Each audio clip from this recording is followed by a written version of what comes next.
ভগবান, সবাই বলে তুমি নাকি সব দেখো, সব জানো। তাহলে বলো, আমার মনের কষ্টটা কি তুমি দেখো না? ভগবান, আমি তো কখনো কারোর খারাপ চাইনি, তবুও কেন বারবার আমার সাথেই এমন হয়? কখনো খুব কাছের মানুষগুলোই একদিন হঠাৎ দূরে চলে যায়, তখন বুকের ভেতরটা এমন কাঁদে যেটা কাউকে বোঝানো যায় না।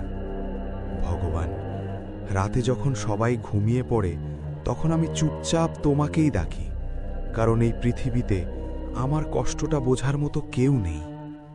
আমি জানি না আমার ভাগ্যে সুখ আছে কিনা, কিন্তু একটা জিনিস চাই ভগবান, যদি দুঃখই দাও তাহলে সহ্য করার শক্তিটাও দাও, কারণ আমি আর ভেঙে পড়তে চাই না। ভগবান, একদিন যদি সত্যিই তুমি শোনো, তাহলে শুধু এতটাই করো, আমার মনটা একটু শান্ত করে দিও।